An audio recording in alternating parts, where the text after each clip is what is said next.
그럼 우리가 도시를 관리하기 위해서 계획을 만들어 규제를 가하는 것 중에서 도시개발사업이라는 거에 대한 부분을 정리해 봤어요. 그래서 우리가 강서 마곡이나 송파 위례 이런 동네에서 새로운 단지와 시가지를 만들자고 하는 도시개발사업이라는 걸 한다라고 얘기했었죠. 근데 사실은 개발 사업은 정비 사업에 비하면 그렇게 많이 이루어지는 사업은 아니에요. 그렇죠? 솔직히 서울로 봤을 때 개발 사업이 이루어지는 거는 큰 것만 따지면 손에 꼽거든 이렇게. 내가 말하는 것도 송파 위례 개발 사업이라든가 강서 마곡이라든가 손에 꼽는데 이 노후불량 건축물 개량을 위한 정비 사업은요. 서울시에서 몇 군데에서 하는 줄 아세요? 정비 사업이 서울시에서 이루어지는 숫자가 몇 개쯤 될까요? 대충. 노후불량 건축물 개량 정비 사업. 대충이 안 되나 보구나.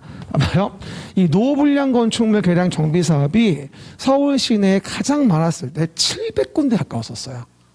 그래서 이 노후불량 건축물을 이제 개량해가지고 두꺼봐 헌집 줄 테니까 새 집 주겠니? 라고 계획을 하는 걸 우리가 도시관리계획상 도시계획사업으로 정비사업이라고 해요. 근데 이제 박원순 시장 때 들어오면서 이제 대폭적으로 절반으로 줄어요. 그래서 400 초반, 300 말대로 가다가 지금 다시 또 오시훈 시장님이 또 I'll be back 하더니 백 했잖아 지금. 그렇죠? 또 마찬가지 보궐로 들어왔잖아. 보궐로 나가더니. 그렇죠? 그러다 보니까 다시 와서 이것저것 완화한다고 하니까 다시 500군데 가까워지고 있어요. 지금 요즘에. 그렇죠? 요즘에 그리고 기본적으로 노후불량 건축물을 개량을 할 때 뭐라고요? 노후하고 불량해진 건축물을 개량한다. 그럼 노후불량 건축물을 이렇게 부시고 새로 지면서 개량하는 사업을 정비사업이라고 하는데 서울시 조례상으로는 보통 30년이 지나면 진행할 수 있게 되거든요. 특히 재건축은 특히나. 그러다 보니까 안전진단 통과되고 나서 이제 하는 사업이 재건축 사업이거든요. 그러다 보니까 88년도 그때쯤 지은 단지들이 이제 슬슬 이제 재건축 해볼까 이렇게 아시안게임 86년 올림픽 88년 요때쯤에 지은 아파트들이 이제 재건축해보겠다고 스물스물 얘기 나오는 거야. 예비에 진단받고 정밀 진단받고 이러면서 진행하지 않습니까 요즘에. 그죠? 그래서 상계동 일대도 지금 재건축이 이루어진다고 스물스물 올라오는 게 바로 85년 준공, 86년 준공, 88년 준공 다 그때쯤에 다 지금 내용들이 진행하고 있는 거거든요. 그죠? 그러다 보니까 정비사업이 되면 그런 것 같아요. 가장 큰 문제가 뭐냐면 이게 10억짜리 아파트를 부시고 지면 20억이 돼요. 그죠? 그러면 막 부시고 싶어요? 정말 부시고 싶어요? 10번도 부실 수 있어요. 그죠?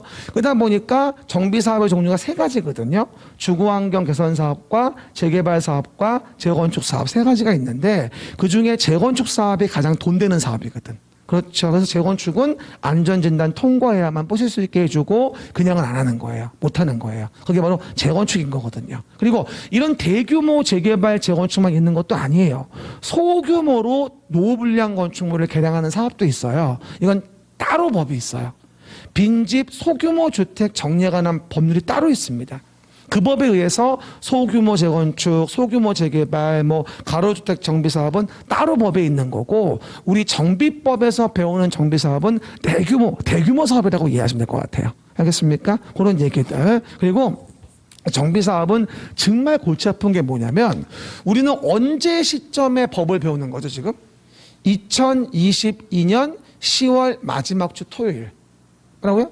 2022년 10월 마지막 주 토요일. 아마 얼추 또 10월 30일 언제 될 거야 보나마나. 그러면 그때 기준의 법을 배우는 거야.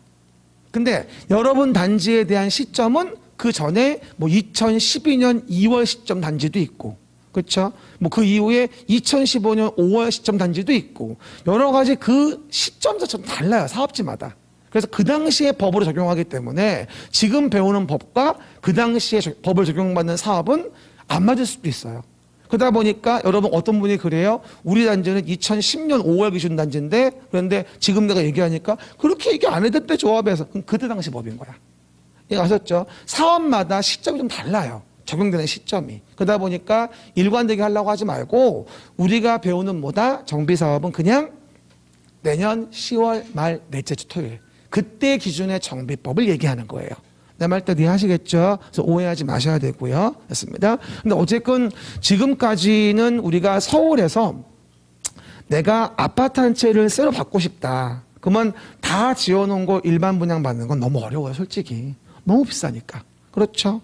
뭐 강남 3구에 들어가고 싶은 거는 모든 국민의 염원 아니겠어요? 솔직히 얘기해서. 돈만 있으면 하고 싶지, 안 하고 싶어, 하고 싶지. 그렇죠? 근데 거기서 일반적으로 뭐야? 마음에 드는 집 들어가려면 평당 1억이야, 1억. 33평이면 33억, 40평이면 40억, 50평이면 50억이야. 거의 대부분 그래, 일반적으로. 그러니까 갈 수가 없는 거지. 그러니까 뭐야? 조그만 여기에 지분 같은 거, 조그만 지분, 반지하 뭐 이런 거, 지상층도 비싸니까. 그런 건물 같은 거 지분으로 다세대 같은 거 사가지고선 조합원 참여해가지고 나중에 새 집을 받는. 한 10년 투자한 다음에 묻혀놨다가 이런 식으로 가는 걸 많이 선호하잖아요. 저도 그래가지고 이번 주말에 한 청담동 좀 가보려고. 뭐 있나 없나 해가지고선. 조그만 뭐, 그리고 조금해도 15억이야.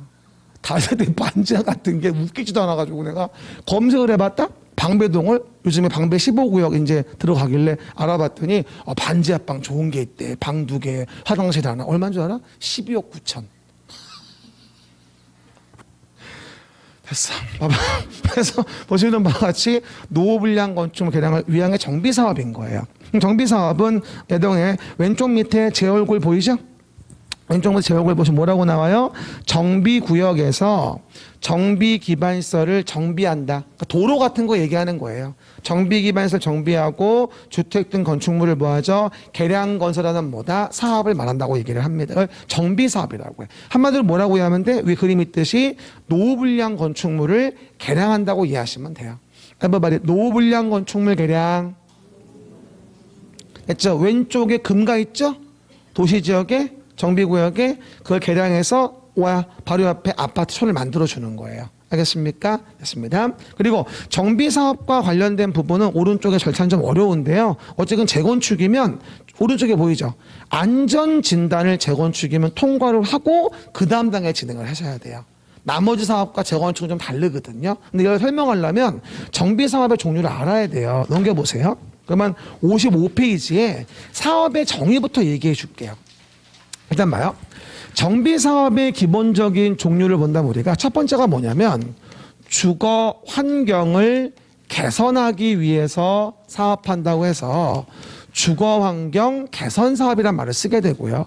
그 다음에 재개발 사업이라는 것도 하게 되고 그 다음에 재건축이라는 것도 사업을 하게 됩니다.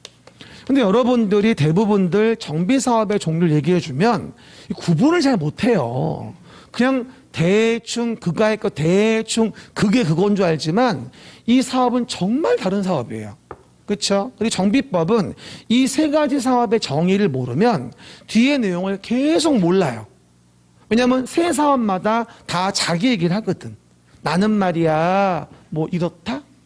나는 말이야 이런데 쟤는 저렇다? 걔는 그렇고 이런 식으로 사업마다 달라 특징이. 그럼 뭐야? 가장 대표적으로 주거환경 개선 사업이 뭡니까? 라고 한다면 이렇게 이해하시면 돼요. 이렇게 뭐하죠? 높은 곳에 집들이 있어요. 그리고 우리 주변에 올라가 보면 가장 달이 가까운 곳에 떠 있는 곳이 있어요. 뭐라고요? 달이 가까운 곳에 떠 있다. 달동네라고 하죠.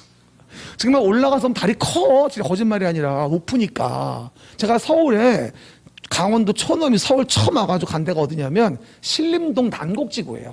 처음 내가 들어간 데가 거기. 그래서 3살 왔는데 위에서 2번째 집이었어요. 그 제일 싸니까. 기 올라간 거 저까지 그냥. 그렇죠? 정말 달이 가까워. 그렇죠? 그리고 도가니가 나만하질 않아요. 얼마나 뭔지 알아요?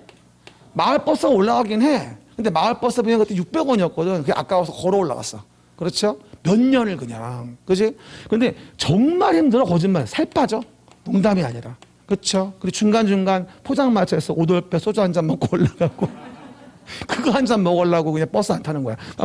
어쨌든 이런 뭐가 되죠? 도로 등의 정비 기반 시설이 그냥 봐도 차도 못 댕길 만큼 형편 극히 열악해. ever 말해. 극히 열악. 차도 못 땡긴다고 이해하시면 돼. 극히 열악한 거야. 그리고 도시. 그럼 이런 동네 부자 살아? 아니면 어려운 분들이 살아? 어려운 분들이 사는 거야. 도시 저소득 주민이 집단으로 거주하는 거야. 소득이 없으니 별로 기분 안 좋지만. 이해갑니까? 도시 저소득 주민이 집단 거주한다. 저는 정말 이 돈이라고 하는 걸 놓고 봤을 때 롤러코스터야. 그냥 지금은 살만해. 나름대로 좀 잘하는 바람에. 근데 그 당시에 20년 전엔 정말 우울했단 말이지. 그렇죠? 근데 살아보면요. 이게 가진 게 없는 분들이 훨씬 선하다? 그거 알아요? 내가 다 경험해 봤거든. 근데 많을수록 좀 못돼 처먹었어. 보면 어떻게 하는 건데. 그렇죠? 굉장히 선해요, 사람들이. 주긴 하지만 지금도 기억나. 부침개 부치면 부침개 가져와. 옥수수 있으면 옥수수 가져와. 맨날 뭔 냄새가 나. 아, 오늘은 수제비를 얻어먹겠네. 이런 느낌으로 앉아있는 거야. 그렇죠? 어쨌건. 그러다 보니 저소득 주민이 집단으로 거주한다. 정비 기반시설 극히 열악하다. 이런데 노후하고 불량한 건축물이 어떻게 돼 있지? 그냥 밀집이 아니라 과도하게 밀집이 돼 있는 거야. 형편 과도 밀집. 시작. 과도 밀집. 그래서 극히 열악하다, 과도 밀집돼 있다. 이런 동네 하는 사업이 바로 주거환경 개선 사업입니다. 우리 상계동으로 본다면 아마 백사마을 정도가 아닐까 싶은 생각은 듭니다. 알겠습니까? 우리 연말 되면 뭐 연탄 봉사한다고 연예인 많이 오는 데 있잖아. 백사마을. 그렇죠? 거기도 이제 사업을 많이 해야 되는데 참 빨리 안 되죠. 이유는 뭐 때문이야? 돈 때문이야. 그렇죠? 예, 완전 공익사업이기 때문에 지원을 많이 받아야 되는데 수익성이 전혀 안 나오니까 사업을 진행을 못하는 거예요, 사실은요. 진행을 빨리 해야 되는데. 그렇죠? 어쨌건 이게 이제 주거환경 사업의 첫 번째 정의입니다. 도시 저소득 주민이 집단 거주에 형평그면 정비 기반 시설은 극히 열악해. 노후불량 건축물은 과도하게 밀집이 돼 있어. 이런 동네 사는 게 주거환경 개선. 그리고 거기서 두 번째 내용은 뭐죠? 단독주택이나 다세대 주택이 밀집한 곳이 있어.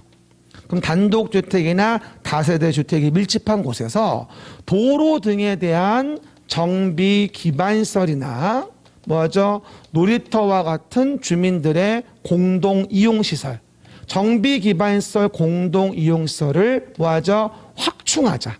그러면서 주거환경을 보전정비 개량하는 사업까지도 우리는 주거환경 개선 사업이라고 칭하게 됩니다. 그래서 오해하지 말 건 극명하게 극히 열악해 과도 밀집에 이런 거에 한정하진 않고 이런 거일 수도 있고 그 정도는 아니어도 단독이나 다세대가 밀집한 곳에서 도로나 주차장 같은 거 정비 기반시설이라든가 공동이용 놀이터 같은 거 이런 걸 확충하면서 주거환경을 보전 정비 개량하는 것까지도 좀 범위를 넓혀서 주거환경 개선 사업으로 봐줄게요. 이렇게 얘기하는 거예요. 그래서 주거환경 개선 사업의 정의는 두 가지로 이해할 수 있는 거예요. 제가 색깔 넣어놓은 부분이 있죠? 그게 키워드인 거예요.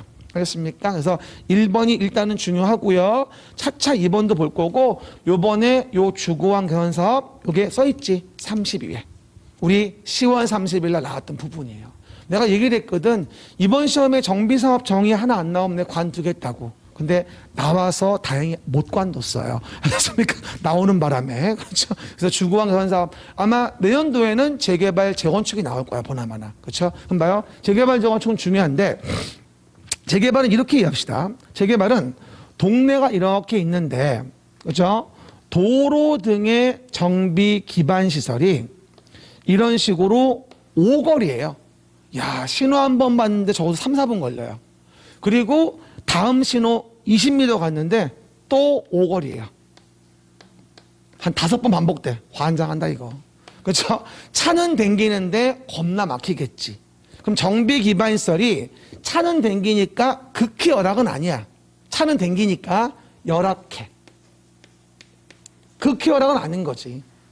그리고 노후하고 불량한 건축물이 모여 있는데 여기처럼 과도하게 밀집은 아니야. 그냥 밀집이야. 이렇게 열악 밀집되어 있다면 이건 재개발이라고 합니다. 열악 밀집. 키워드 동그라미. 열악 밀집. 그러면 재개발이에요. 그러니까 극히 열악 과도 밀집이면 주거환경 개선, 그리고 열악 밀집이면 재개발인 거예요. 그렇죠? 그래서 재개발 사업은 자기네 주택만 정비하면 되는 게 아니라 도로나 놀이터 같은 정비기반시설 공동이용소를 뭐하죠? 같이 설치하는 거라고 이해하시면 되고요. 그리고 여기서 하나 주의할 게 뭐냐면 재개발 사업에서 정말 중요한 건 2번인데요. 상업지역과 공업지역에서 시작. 상업지역과 공업지역에서 도심, 부도심, 도시기능 회복 그리고 상권 활성화 이런 거를 목적으로 하는 사업도 재개발이라고 해요. 그래서 여러분들이 재개발 사업에서 절대 주의하실 게 뭐냐면 주택만 짓는 사업이 아니라는 거. 재개발은 상가나 공장을 정비하는 것도 재개발 사업에 포함이 된다는 겁니다. 그렇죠. 그래서 우리가 정비사업 얘기할 때 재개발 사업은 열악하다, 밀집하다이지만 상가나 공장을 짓는 것도 재개발 사업인 거니까 뒤에 나중에 배울 때 상가나 공장 관련된 지문이 나오면 이건 재개발 지문인 거예요. 상가 나오면 뭐다? 고민하지 말고 이건 재개발 조문이구나. 이렇게 이해해도 무리가 없는 거예요. 내 말 이해하시겠죠? 그래서 하나의 비준 근거가 될 수 있다 이런 얘기가 되어지겠죠. 그래서 우리가 열악하다, 밀집돼 있다, 그리고 상가나 공장이다. 이런 것까지 나오면 재개발 사업이구나. 근데 봐봐. 재건축은 이런 얘기예요. 재건축은 우리 상계동도 그렇지만 박통 때 영등포 옆에 강남을 나름대로 신도시로 만들게 되잖아. 박통 마지막에. 그렇죠. 그래서 어떻게 했죠? 이렇게? 이런 식으로 대치동, 뭐 등등등 가보면, 개포동 가보면 그 몇십 년 전에 만든 동네임에도 불구하고 도로 정말 괜찮아. 주작대로야. 옆에 대모산도 있고. 그래서 정말 쾌적해. 이게 강남이 맞나 할 정도야. 그렇죠. 대치동 가면 그래서 아파트는 썩었지만 동네 참 인프라는 좋아요, 거기가. 그럼 뭐가 느껴지죠? 어우, 정비 기반시설이 겁나게 양호해. 양호하다니까? 이런 동네 뭐가 있냐?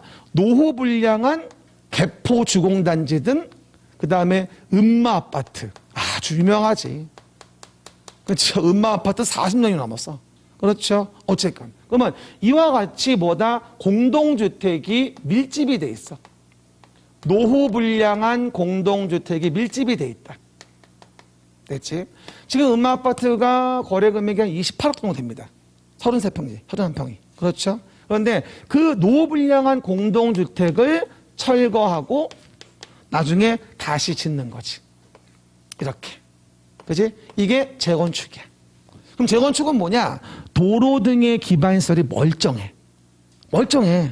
그런데 노후불량한 공동주택만 모여있는 거야. 이런 곳에서 봐봐. 요 주택단지를 중심으로 하는 사업이 재건축 사업이야. 됐죠? 그러니까 재건축은 15억짜리, 20억짜리 뿌시고 지면 음마아파트는 40억 갈 겁니다. 보나마나. 그렇죠? 45억 뭐 등등등. 요번에 그 서초고랑자에 들어간 거 보니까 분양가는 얼마 되지도 않는데 30평대가 거의 40억이에요. 거의 38억, 9억, 40억 초반. 그렇죠? 이건 뭐 일반적인 국민이 볼 때는 사람이 집이 아니야 이게. 그렇죠? 천상계열이지 한마디로 봤을 때. 그죠? 어쨌건 그러다 보니 정비기반시설은 양호하다. 노후불량 건축물은 공동주택에 밀집되어 있다. 그러니까 재건축은 멀쩡한 집을 부시니까 그 밑에 써있지. 안전진단을 거친 다음에 진행해라. 그 밑에 써있지. 그 밑에. 안전진단 거치라고. 이걸 재건축 안전진단이라고 합니다. 재건축은 도로 등의 정비기반시설이 멀쩡하기 때문에 개발이익을 뭐다? 조합원 다 먹으면 안 되거든. 그래서 안전진단 거치게 하고 재건축은 개발이익 환수하려고 재건축 초과이익 환수에 관한 법률이 따로 있어. 보통 재초환이라 많이 불리지. 실무에서는 재초환, 재건축 초과이익 환수. 이게 법률이 따로 있습니다. 그래서 그 법에 의해서 재건축 초과이익 환수가 올 연말부터 압구정 현대팔자인가 거기부터 슬슬 이제 입주하면서 부과가 시작될 겁니다. 아마 뉴스 대문짝만 나올 거야. 뭐 얼마를 부과했다 뭐 했다. 근데 이번 문재인 정부에서 값이 얼마나 올랐어. 그러니까 종료 시점의 값을 얼마로 잡냐가 굉장히 중요하거든.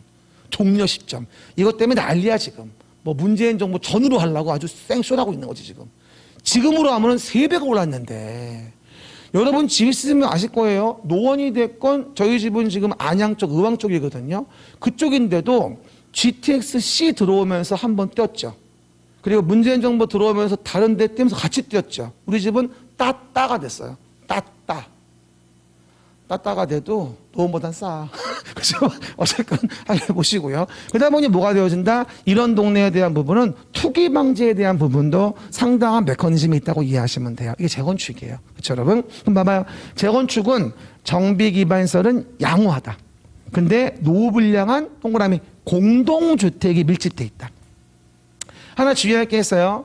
현재 법에는 공동주택지를 재건축하는 거지 단독주택지를 재건축하는 게 아니에요. 오해하시면 안 돼요. 그리고 단독주택지 재건축은 다른 법에 있어. 빈집 소규모 주택 정리에 관한 법률에 의해서 소규모 재건축이나 가로주택 정비 사업으로 시행하게 돼요. 지금은. 이해 가시겠죠? 그래서 예전에 우리 동네는 단독주택지인데 재건축하던데 그건 그 당시 2012년 당시 2011년 당시 그 당시의 법으로 시행하는 건 지금은 남아 있습니다. 그 당시 거로 하는 거는요. 하지만 현행법상 재건축은 공동주택 단지를 재건축하는 거예요. 알겠습니까? 그거는 혼동하지 마시지 바라고요. 다시 얘기해요. 우리는 2022년 10월 마지막 주 토요일 시점에 정비법을 배우는 겁니다. 그렇죠. 여러분이 사는 단지들은 뭐하죠? 관련 법을 확인하고 언제 시점에 법을 적용할지는 그 부칙을 확인해 봐야 돼요. 그것에 의해 진행하는 거예요. 그러다 보니까 단지마다 좀 상이할 수 사실 있어요. 시점 자체가. 알겠습니까? 그거 이해해 보시면 되고요. 그래서 이제 그 시점이 안 맞아가지고 여러 가지 또 조문이 부칙이 안 맞아서 소송도 벌어지고 또 정리하고 이러면서 진행되고 있는 것 같아요. 지금 정비사업 굉장히 복잡해요. 그렇죠? 그래서 여러분 가끔 가다가 가장 질문 많이 하세요. 정비사업인데 본인이 준공이 언제인지, 언제 정비구역 지정됐는지, 언제 조합이 인가가 됐는지, 지금 어느 상태인지 아무것도 몰라요. 그리고 와서 선생님 3개주공 7단지 아시죠? 이게 물어봐. 내가 어떻게 다 알아 이거를. 전국에 수십만 채 아파트를 내가 어떻게 아냐 말이야. 다 모르지. 그리고 한 단지를 시점이나 모든 걸 분석하려면 며칠은 걸려요. 다 따져보고 다뤄보고 하려면은요. 그냥 와서 물어볼 수 있는 상황이 아니고 컨설팅 의뢰를 해야 돼요.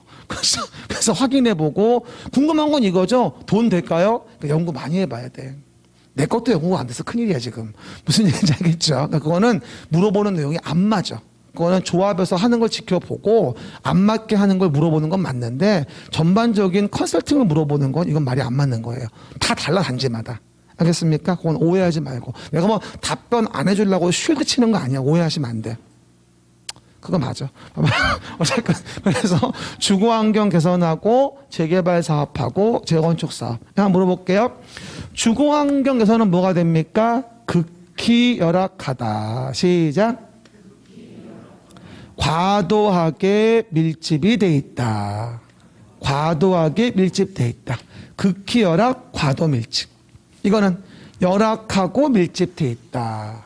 양호하고 공동주택이 밀집돼 있다. 이렇게 세 사업을 정리할 수가 있어요. 일단 우리가 용어정의나 기본적인 흐름으로 봤을 때 이 사업의 종류부터 아셔야 다음 대화를 진행할 수 있는 거죠. 그럼 오른쪽에 좀 봐보세요. 노후불량 건축물이라고 나올 거예요.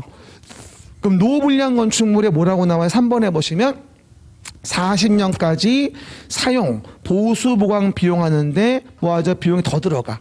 그럼 비용 차원을 본다면 40년 쓰는 게 비용 더 들어가면 부시는 게 나은 거야. 이건 비용 동그라미 하셔야 돼. 40년 비용. 키워드고요. 그리고 1, 2, 3번을 떠나서 단순한 기간만 얘기하면 20년 이상 30년 이하. 조례, 동그라미. 조례. 조례로 정하는 기간이 지난 건물이에요. 조례란 말 밑에 써봐요. 조례 밑에 씁니다. 지방의회에서 의결하여 정한 자치법규. 시작. 지방의회에서 의결하여 정한 자치법규를 우린 뭐라 한다? 조례라고 해요. 그러니까 서울시의 조례는 서울시 의회에서 의결하여 정한 서울시만의 자치법규인 거야 사실은. 그러니까 법령에서 한도를 정해놓고 그거 넘지 않게 니네 지자체에서 알아서 정해라고 하는 게 뭐다? 바로 조례인 것이에요. 그럼 우리 실무할 땐 조례가 중요하고 시험 볼 땐 법령의 규정이 중요해요. 그러니까 법령 안에서 지자체에 위임된 거를 조례라고 이해하시면 되거든. 그렇죠 여러분? 그럼 실제로 업무할 때는 서울시 조례를 잘 공부해야 돼. 제가 옛날에 이런 말을 해요. 시험 붙고 내년도 11월 달이다. 그럼 지금 11월에 뭐 해야 하냐면 서울시 조례 다운받아서 그거 공부해야 돼. 서울시 조례가 법령 내에서 어떻게 위임되고 어떻게 하는지 읽어봐야 된단 말이야. 그걸 준비하면 훨씬 더 내가 여기서 어떤 일을 하고 뭘 해야 할지가 대충 간이 잡혀요. 그렇죠? 그런 간을 봐야 되는데 바빠 술 먹느라고. 그렇죠, 여러분? 대부분들. 그렇죠? 지금부터 뭐 경매 수업 들어댕기고 실무 교육 들어댕기려면 아주 부진하신 분들이야. 그렇죠? 어떤 분들은 벌써부터 댕기더라고요. 근데 그게 맞는 거야. 조례 확인하고 실무 배우고 하면서. 그래야 바로바로 대처할 수 있을 거 아니겠어? 내년도에 하시면 돼요. 됐고요. 그리고 바로 밑에 뭐라고 나오죠? 정비 기반 시설. 한마디로 정비 사업을 위한 기반시설이겠죠. 읽어보면 도로, 상하수도, 국어도랑, 공원, 공용주차장, 공동구, 녹지, 하천, 공공공지, 광장, 가스공급, 지역난방. 다 이게 정비 기반시설이에요. 별표하시고요. 33회라고 쓰세요. 올해 이게 안 나왔어요. 32회 때. 아마 33회 때는 전 100%로 봅니다. 그리고 얼마 전에 평가사 문제에서는 경찰서를 답을 한번 낸 적이 있어요. 경찰서는 기반시설이 아니야. 이해갑니까? 경찰서는 그 도시의 뭐하죠? 공공시설인 것이지 뭐하죠? 거기에 도시 인프라 기반시설이라 볼 수는 없겠죠. 그렇죠? 그 얘기들. 그리고 공동이용시설은 주민이 공동으로 이용하는 걸 얘기하는 거거든요. 놀이터, 마을회관, 공동작업장, 구판장, 세탁장, 화장실 및 수도, 타가소, 어린이집, 경로당 등 노유자 시설. 그러니까 주민생활 복리 있죠? 이런 게 주로 공동이용시설인 거예요. 하지만 정비법에서는 유치원을 공동이용시설로 보지 않아요. 그게 중개사 문제 29회 때 문제였어요. 공동이용시설이 아닌 거라고 나와서 답이 유치원이었었죠. 왜 그런지 아십니까? 그 넷째 줄에 있는 어린이집 경로당은 어르신들 애들 노유자 시설이거든요. 근데 유치원은 교육연구시설이에요. 건축법상. 그래서 유치원은 교육연구시설이라 정비법에서는 이거를 공동이용시설로 보지 않습니다.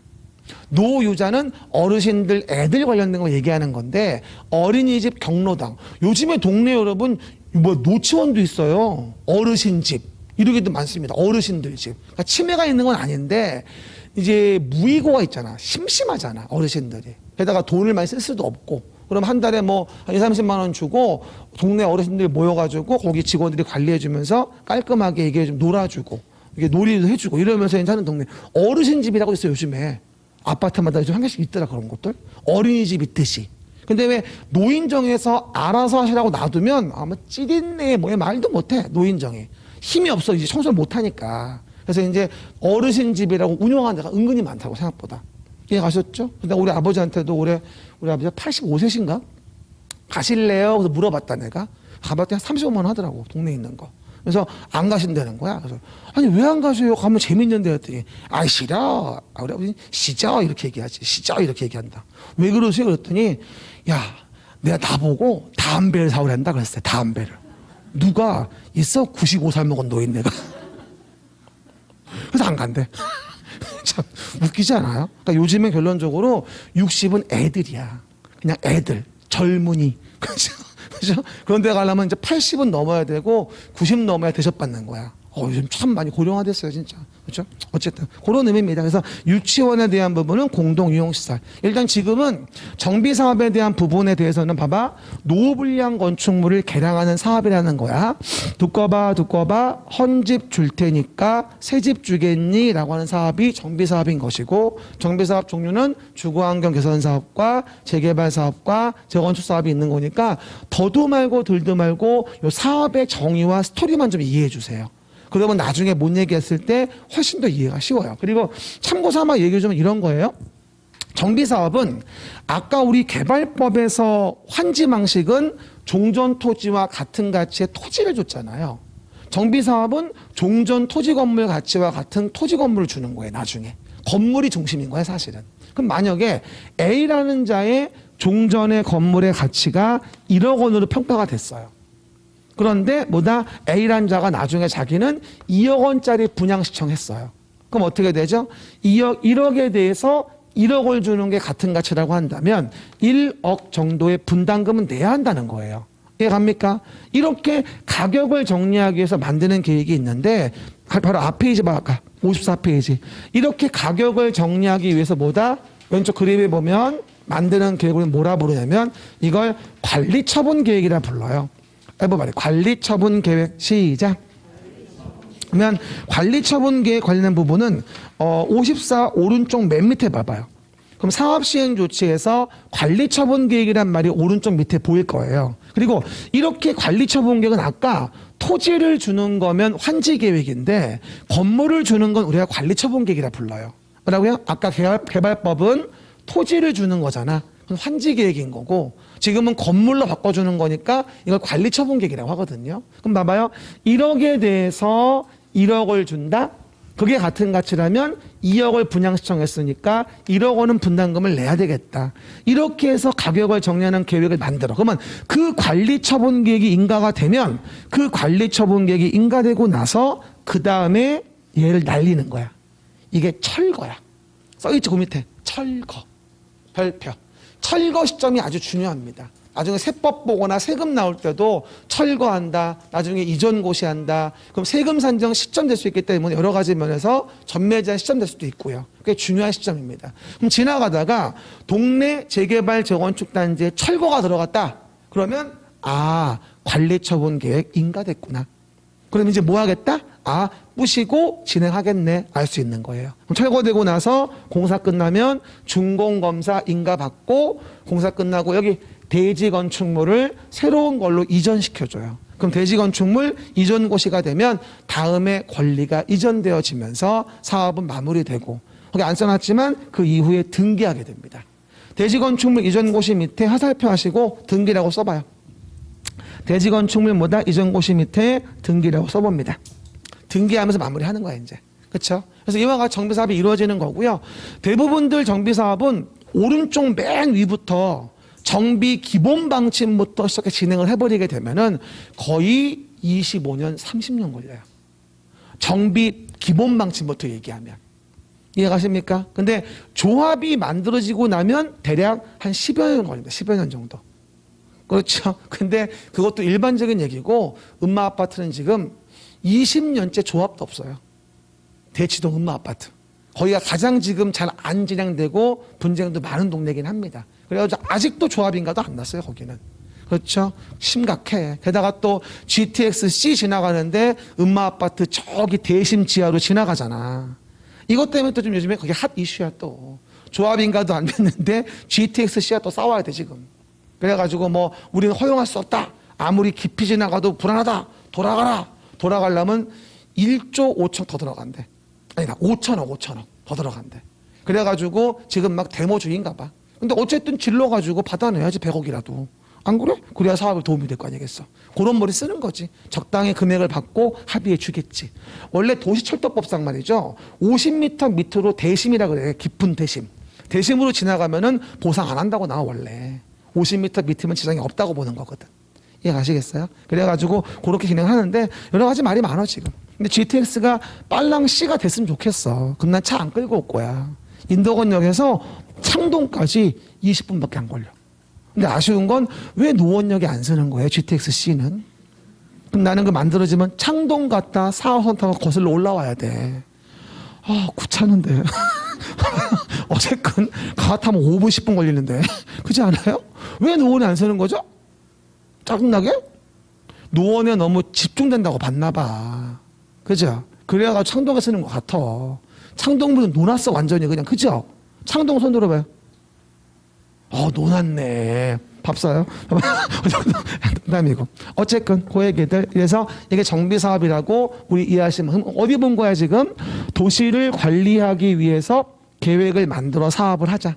그래서 아까 도시개발사업 받고 정비사업 봐서 정비법까지 오면 요 안에서 도시계획사업과 행위제한 규제와 관련된 거는 본 거야. 보통 여기까지 오면 8주 중에 6주가 지난 거야 이제.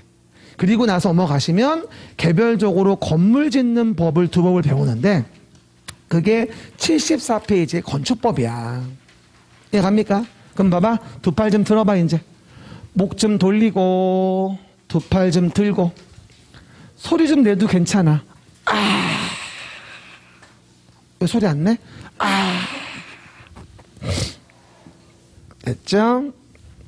앞으로 이제 1년 동안 쭉 공부를 해야 되는 거니까 너무 무리하거나 너무 공부에 필 받아서 11, 12부터 너무 그럴 필요는 없어요. 수업 빠지지 말고 복습만 1시간 정도만 하세요. 더 하면 안 돼. 1시간만 해 그냥.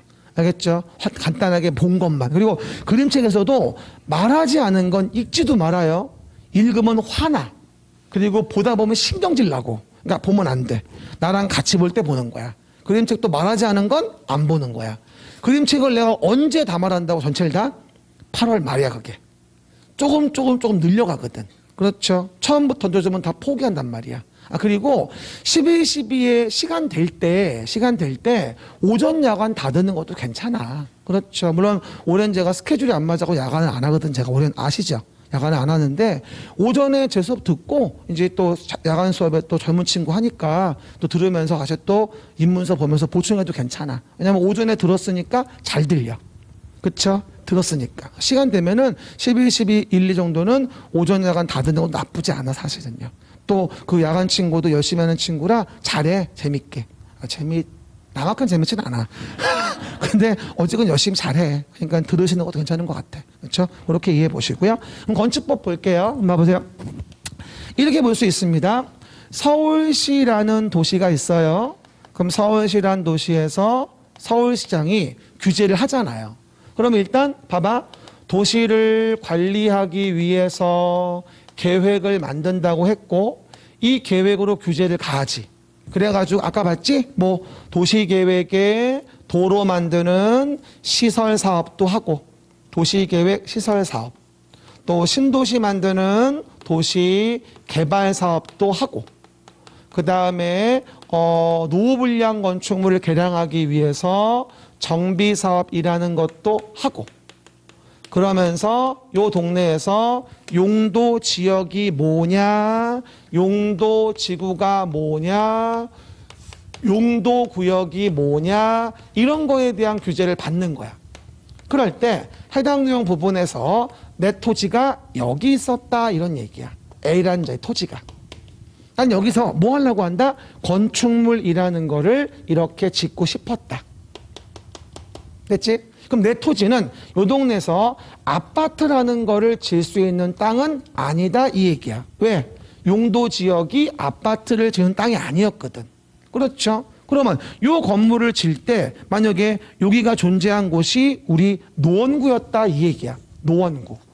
그럼 노원구에 대해서 노원구청장은 요 A란 자가 건축물을 진다고 왔단 말이야.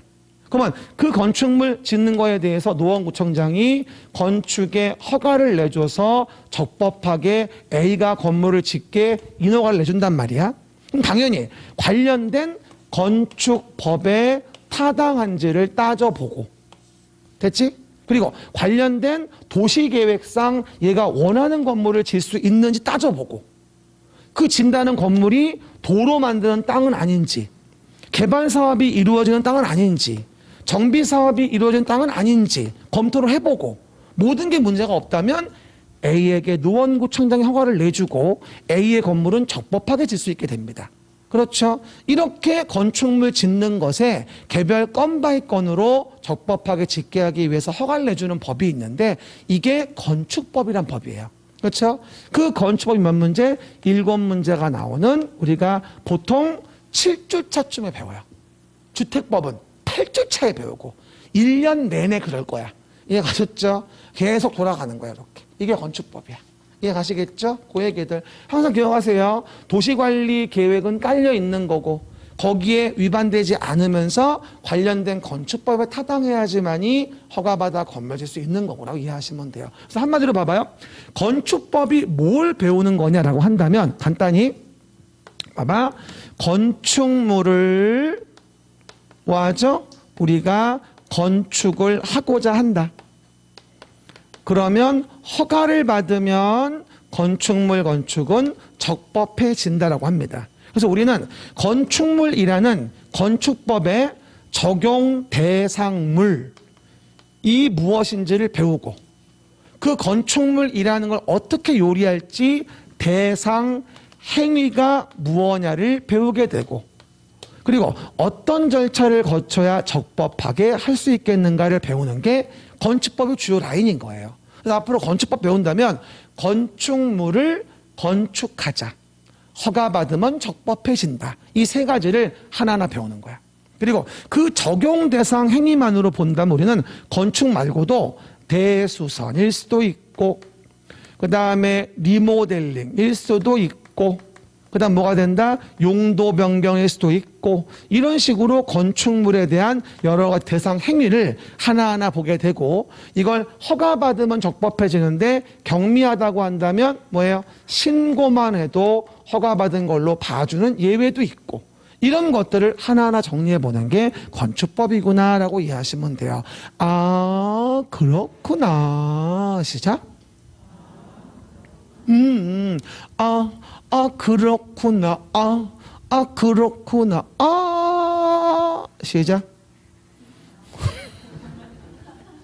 여러분이 안 도와주면 난 쪽팔려요. 도와줘야 돼요. 그렇죠? 고객들, 우리 이제 그렇게 생각하시면 돼요. 공부를 위한 공부를 한다고 생각하시면 안 돼. 그냥 이 상황을 즐기고 이 상황을 서로 재밌게 놀자고. 논다는 생각을 해야 된다니까. 앉아가지고 이러지 말고 그냥 신나게 놀자고, 될 수 있는 한. 그럼 시간 진짜 빨리 가. 농담 아니라. 그죠? 우리 공부하는 거 아니고 놀러 온 거야. 부동산 하고 놀러 온 거야. 그렇게 이해하시면 돼요. 노는 중이야 지금. 아직 안 끝났으니 시계 보지 말어. 자꾸 시계 보면 내 불안해. 봐봐. 여기 봐봐요. 그러면 넘어가시면 건축법의 용어 좀 봐볼게요. 사실은 75페이지에 나와 있는 용어는 뭐 시험에 안 나온 적이 뭐 농담 아니라 한 번도 없다라고 볼 수도 있어요. 올해 32회는 뭐가 나왔을까? 오른쪽 맨 밑에 특수구조 건축물이 나왔어요. 오른쪽 맨 밑에 32회 때. 그죠? 제가 이거를 불과 3주 전이야. 4주 전 10월 마지막 주 동영모의고사 이 문제를 냈어. 특수구조 건축물. 그래서 내가 내면서 누가 또 알아요? 혹시? 어머, 정말 나왔어. 답도 똑같이. 깜짝 놀라. 나 작두 탔잖아. 어우, 큰일 날 뻔했잖아. 아주 그냥. 어우, 정말 올해 아주 보람찬 한 해였어. 그러면 내용에서 정비사업에 대한 부분, 개발사업 등은 다 봤으니까 설명했고, 그러면 우리가 건축법 배우기 위한 용어 좀 봐볼게요. 그러면 75 왼쪽 위에 좀 봐요. 그러면 건축물이라는 걸 본다. 근데 우리가 건축물이라는 걸 볼 땐 이 건축물이라는 게 유지 존치되기 위해서는 왼쪽 위에 건물의 주요 구조부의 존치를 위한 주요 구조부라는 게 있는데, 이 주요 구조부가 없으면 건물은 존치가 어려워요. 무너지겠죠. 우리가 뭐다? 몸에 중요한 뼈대 있듯이 건물도 중요한 뼈대와 내용등이 있는 거거든요. 이걸 건물을 이루는 주요 구조란 말을 씁니다. 근데 이 주요 구조부도 원래는 올해 나올 줄 알았는데 안 나왔더라고, 이것도. 난 요거 33회라고 한 번 더 쓰고 싶어요. 주요 구조부 첫 번째 패턴은 나올 겁니다. 건축물 공부할 때 반드시 알아야 하는 거 주요 구조부죠. 단어 볼 때 꼭 알아야 하는 부분인 거고. 그럼 봐봐요. 주요 구조부는 일단 바닥이 있어요. 파닥이 아니라 바닥이에요. 미안해요. 바닥이 있고요. 바닥 위에다가 이제 이렇게 기둥을 세워요. 이렇게. 수직체의 하중을 부담하기 위해서 이렇게 기둥을 세우죠. 그러면 요 기둥을 세우는 거, 기둥도 건축물을 유지하는 중요한 주요 구조부가 되어져요. 그런데 기둥만 가만 놔두면 덜렁거리고 안 좋을 거 아니에요. 안정이 안 되죠. 이거를 수평으로 이렇게 잡아지는 구조가 필요합니다. 이렇게 수평으로 뭐다? 잡아줘.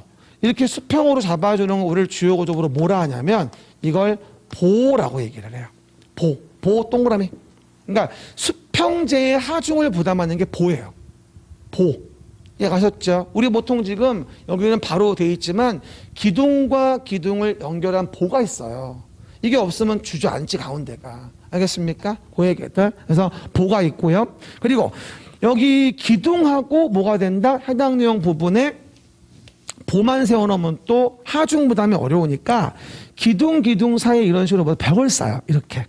그래서 견딜래, 힘을 견뎌. 이걸 내력벽이라고 해요. 내력벽. 우리 건축법 나올 때 이 내자는 견딜 내자예요. 버틴다. 그러니까 내력벽 그러면 힘을, 무게를 견디는 벽인 거예요. 주요 구조 보니까 함부로 철거하면 안 돼요. 하지만 우리 옆에 벽 있죠? 이 옆에 벽. 이렇게 칸막이 파티션 있죠? 돼 있는 벽은 아무 관계 없이 철거해도 문제가 없어요. 근데 보통 기둥과 기둥 사이의 벽을 외벽 연결한 것들은 뭐라 한다? 부시면 건물이 무너져요. 물론 바닥이 넓으면 중간중간에 내력벽이 있기도 해요. 바닥이 넓으면. 알겠습니까? 하지만 보통 중간에 있는 벽들은 보통 경계벽이 많아요. 내력벽보다는. 이해가셨죠? 그래가지고 건물의 하중을 부담하는 벽, 내력벽. 그래서 우리가 기둥만 세워놓고 사방의 벽을 개방하는 구조가 있어요. 필로티 구조라고 하거든요. 기둥만 세워놓고 사방벽 개방하는 구조를 우리 뭐라 하냐면 필로티 구조라고 해요. 그런 건물은 1층 부분에 내력벽이 없는 거야. 그러다 보니 지진 나면 쉽게 무너지는 거지. 옛날에 포항 지진 봐봐. 밑에 기둥 세워놓고 필로티로 돼 있었는데 지진 나니까 주저앉아가지고 끼우뚱 되잖아요. 이렇게. 그렇죠. 그렇게 하중에 문제가 생기는 거지 사실은. 그게 내력벽인 거야. 경계벽은 주요 구조부 아니야. 알았죠? 그래서 내력벽, 기둥, 바닥, 보, 기둥. 그리고 여기다 지붕을 얹기 위한 지붕틀이 있습니다. 지붕이 주요 구조부가 아니라 지붕틀이 주요 구조부예요. 아주 유치한데 잘 나와 그것도. 지붕이 아니라 지붕틀이야. 그죠? 그리고 여기 진출입을 위한 주요한 계단이 있거든. 요 주계단까지도 우리는 주요 구조부라고 봅니다. 됐죠? 그래서 우리가 이걸 한꺼번에 제가 언급을 해드리면 거기 써져 있듯이 내력벽, 기둥, 바닥, 보, 지붕틀, 주계단이라고 해서 내기, 바보, 지주. 내기, 바보, 지주. 주요 구조부. 이렇게 외워요. 시작. 내기, 바보, 지주. 주요 구조부. 그래도 못 외우겠으면 바지 보내주기. 이렇게 외워도 돼요. 뭐라고요? 바지 보내주기. 같아요. 순서만 바꿔놓은 거지. 바닥, 지붕틀, 보, 내력벽, 주계단, 기둥, 내기, 바보, 지주, 주요 구조부, 바지 보내주기, 바지 보내주기 이래도 돼요. 알겠습니까? 이게 주요 구조부의 6종 세트입니다. 근데 다음 중 주요 구조부가 아닌 것은 5번 피난계단, 주계단이에요. 5번 사익기둥, 그냥 기둥이에요. 5번 최하층 바닥, 그냥 바닥이에요. 밑에 예 보이죠? 반대말 별표. 사익기둥, 최하층 바닥, 작은 보, 그 다음에 차양 5개 계단은 주요 구조부가 아니라는 것을 주의하셔야 됩니다. 이해가셨죠? 이게 한 번쯤은 나올 때가 됐는데 이상하게 안 나오네. 그렇죠? 나올 때가 됐는데 그래서 한 번쯤은 우리가 기대해 볼 수 있다. 그 다음에 건축법에서 또 중요한 게 뭐냐? 아하, 지하층이라는 게 있어요. 지하층도 요즘 잘 나오는 부분이긴 한데 여러분 말해 지하층 좀 봐봐요.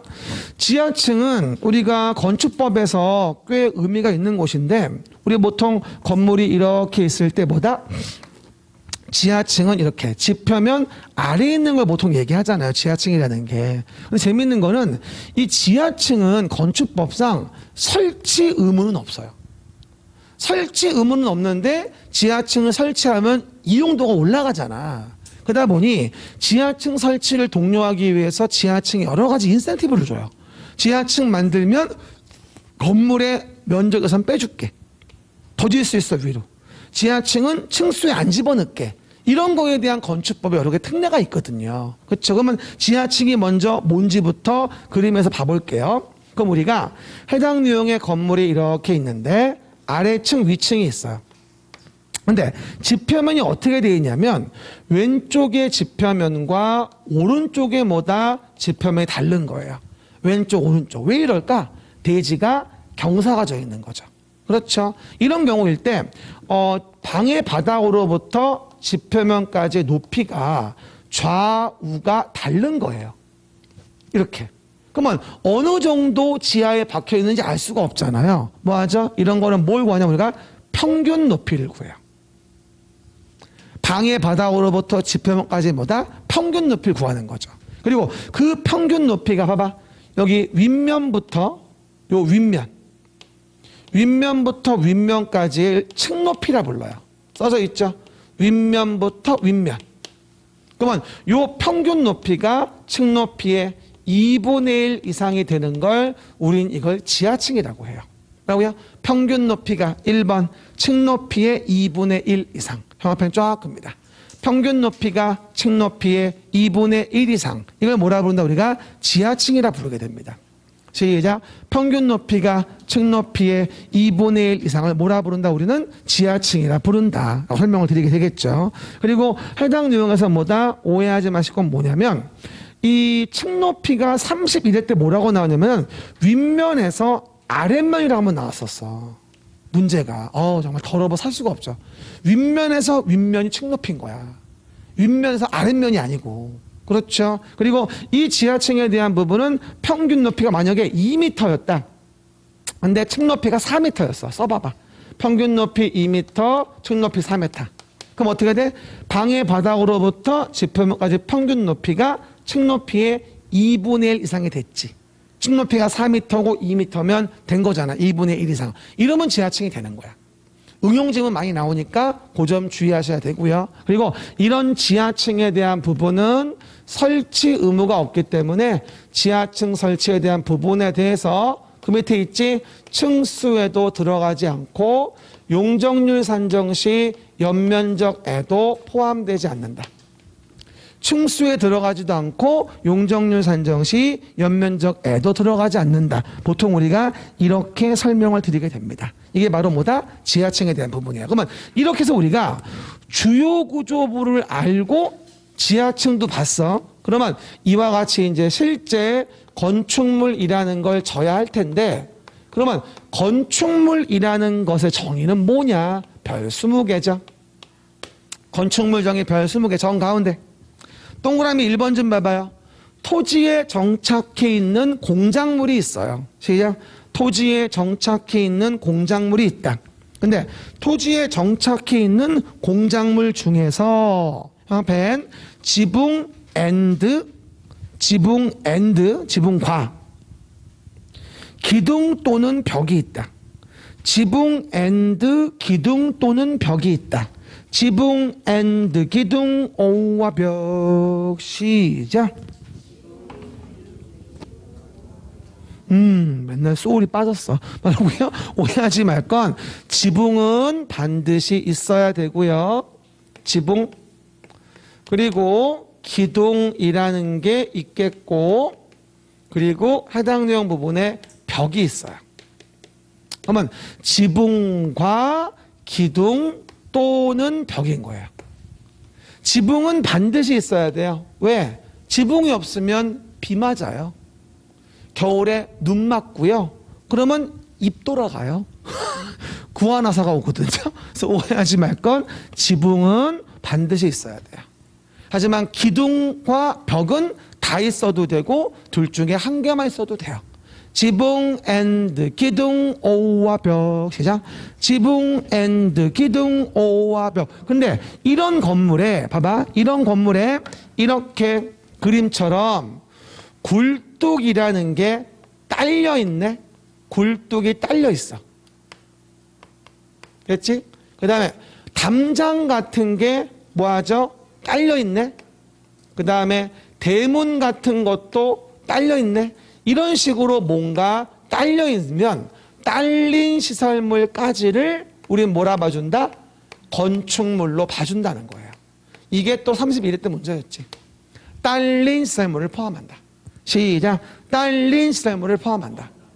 만약에 별도로 분리되어 있다면 단순한 공작물일 거예요. 하지만 딸려 있는 걸 포함해서는 그냥 건축물로 보는 거죠. 그렇죠? 그래서 옹벽이다, 뭐 담장이다, 굴뚝이다, 대문이다, 딸려 있다면 똑같이 건축물로 보는 거죠. 그리고 그뿐만이 아니라 앤드 지하나 어디 고가의 사무소, 공연장, 점포, 차고, 창고. 지하나 고가의 사무소, 공연장, 점포, 차고, 창고까지도 다 우리가 건축물로 봐주겠다. 이렇게 얘기하는 거예요. 가끔 이런 질문 잘 나와요. 지하의 점포는 대지가 없으므로 뭐다 건축물이 아니다. 이러고 나와. 우리 지하 상가 많이 보죠? 전철 탈 때. 또는 지하 상가만 있는 경우도 있고. 이거 다 건축물이에요. 그래서 지하에 사무소, 공연장, 점포, 차고, 창고, 고가의 사무소, 공연장, 점포, 차고, 창고도 다 건축물의 범주에 들어가는 것이니까 1번, 2번 나눠서 건축물 정의는 정확히 이해하셔야 돼요. 알겠습니까? 포인트는 딸려 있는 걸 포함한다는 거. 그리고 지붕 앤드 기둥 오와 벽이라는 거. 그리고 지하 고가의 점포 등도 건축물 된다는 거. 이게 기본적인 건축물 정의. 됐죠? 그러면서 바로 옆에 화살표 해봐. 이런 건축물이라는 게 높은 건물이 있거든. 그럼 건축물 중에서도 우리가 높은 건축물을 뭐라 부르냐면 고층 건축물이라 불러요. 뭐라고요? 고층 건축물. 그럼 봐. 그림 나와 있듯이 고층 건축물의 기본적인 층수는 30층 이상이라거나 120m, 30층 이상이라거나 120m 이상이 되어진다면 이거 우리 뭐라 부른다? 고층 건축물이라 부릅니다. 30층 이상이라거나 120m 이상. OR은 뭐 얘기하는 거지? 또는. OR은 뭐라고? 또는이야. 동시만족이 아니야. 그럼 이해했나 물어볼게. 봐봐. 30층이야. 근데 110m였어. 고층 건축물이다.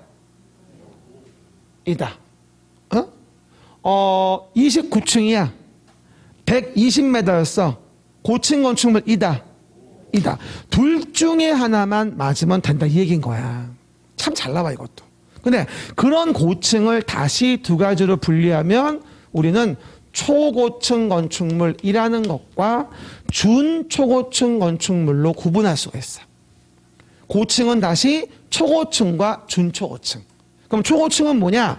고층 중에서도 50층 이상이라거나 200m 이상인 걸 우리는 초고층이라고 해.